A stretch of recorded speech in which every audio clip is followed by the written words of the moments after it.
তোমার গুনাহ যত বড় হোক, তোমার অন্যায় যত বড় হোক, তোমার পাপ যত বিশাল হোক, আমার আল্লাহর দয়া ভালোবাসা তার চাইতেও বিশাল।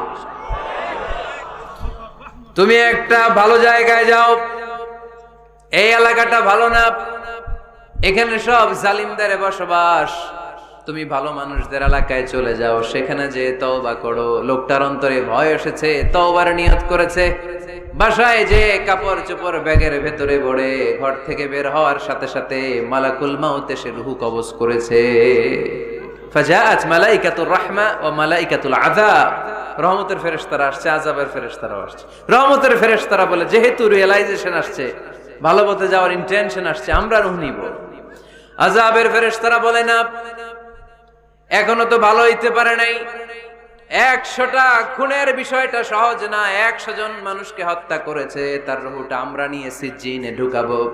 রহমতের ফেরেশতারা বলে, না, তার রূহটা আমরা নিয়ে ইল্লিনের ভেতরে ঢুকাবো। 2 দল ফেরেশতার মারামারি, 2 দল ফেরেশতা ঝগড়া লেগে গেছে, এরা বলে আমরা, এরা বলে আমরা। ভেজাল আছে না নাই?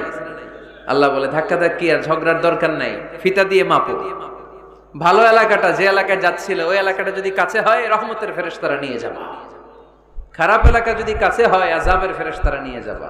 খারাপ এলাকাটা কি কাছে নাকি অনেক কাছে? একেবারে কাছে, ঘর থেকে মাত্র বের হয়েছিল, ঠিক কিনা? আর ভালো এলাকা তো অনেক দূর। আল্লাহ জমিনকে আদেশ করলেন, ভালো এলাকাটা তুই সংকুচিত হয়ে কাছে চলে আয়, খারাপ এলাকাটা তুই দূর থেকে দূরান্তরে চলে যা। মেপে দেখা গেল যে খারাপ এলাকা অনেক দূরে, ভালো এলাকা একেবারে কাছে। রহমতের ফেরেশতারা তার রূহ নিয়ে জান্নাতে ঢুকিয়ে দিল। চিল্লায় পড়েন আল্লাহু আকবার। এজন্য তওবা যদি তওবার মতো করতে পারেন, চাওয়ার মতো যদি আল্লাহর কাছে চাওয়া যায়, সব গুনাহ মাফ করে দিবে কে? বিশ্বনবী বলেন, আমার আগের কোনো গুনাহ নাই, পরের কোনো গুনাহ নাই। লিয়াগফির লাকাল্লাহু মা তাকদ্দামা মিন যামবিকা ওয়া মা তাআখার। আল্লাহ বললেন, নবী, আপনার কোনো গুনাহ নাই, আপনি মাসুম, নিষ্পাপ, নিষ্কলুষ, আপনার কোনো পাপ নাই, গুনাহ নাই, অন্যায় নাই। তারপরে বিশ্বনবী বলেন, ওয়াল্লাহি লা আস্তাগফিরুল্লাহ ওয়া আতুবু ফিল ইয়াউমি আকসার মিন 70 মাররা।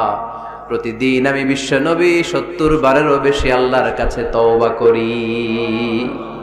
কয়বারের বেশি? কোনো গুনাহ আছে? কোনো পাপ আছে? কোনো অন্যায় জীবনে করেছেন? উনি যদি প্রতিদিন করে 70 বার, আমাদের করা দরকার কয়বার? হ্যাঁ, 70,000 বার। আহা, আমরা করি কয়বার? কয়বার করি? বছরে করি না 70 বার, ঠিক কিনা? আওয়াজ করে সবাই তওবা পড়েন, পড়েন আস্তাগফিরুল্লাহ, আবার পড়েন আস্তাগফিরুল্লাহ, আবার পড়েন আস্তাগফিরুল্লাহ। আপনার তওবা, আপনার ইস্তেগফার আপনি নিজেই পড়বেন। অনেকে বলে, ইমাম সাহেব রে না আনলে তওবা পড়া যাবে না। আছে না নাই? হুজুর এসে তওবা পড়াইতে হয়। আপনাদের কক্সবাজারে আলহামদুলিল্লাহ এগুলা নাই না? বেশি না, আপনার তওবা আপনি করবেন, আপনি অনুতপ্ত হবেন। আপনি ডাকতে দেরি, আল্লাহ ডাকে সাড়া দিতে দেরি হয় নাই। ওয়া ইযা সাআলাকা ইবাদি আন্নী ফাইন্নী করিব, যখন জিজ্ঞেস করে আমি কোথায়, নবী আপনি বলে দেন আমি কাছে। আল্লাহ কাছে না দূরে? আল্লাহর কাছে কোনো ভায়া হয়ে যাওয়া লাগে? কোনো কেরানি হয়ে যাওয়া লাগে না? কোনো মাধ্যম হয়ে যাওয়া লাগে আল্লাহর কাছে?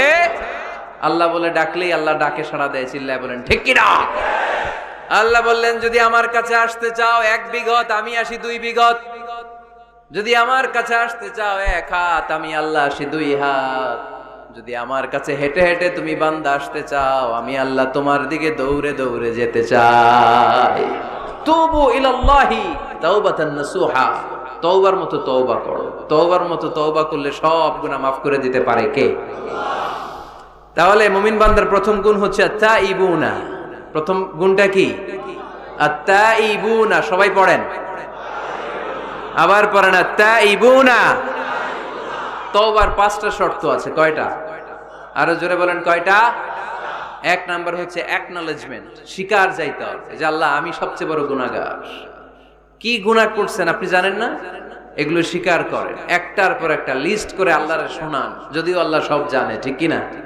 আপনি বলেন আল্লাহ আমি এই পাপ করেছি, আল্লাহ আকাশের নিচে জমিনের উপরে আমার চাইতে বড় গুনাহগার আর কেউ নাই, এমন কোন পাপ নাই যেটা আমি করি নাই। আল্লাহ আমি ছাড়া তোমার গোলামের অভাব নাই, কিন্তু তুমি ছাড়া আর একটা রবও আমার নাই, ঠিক কি না? এভাবে আল্লাহরে বলেন, অ্যাকনলেজমেন্ট, স্বীকারোক্তি, আল ইকরার, স্বীকার জান যে আপনি গুনাহগার, আপনার চাইতে বড় গুনাহগার এই তল্লাটে দ্বিতীয়টা নাই। 2 নাম্বার হলো রিপ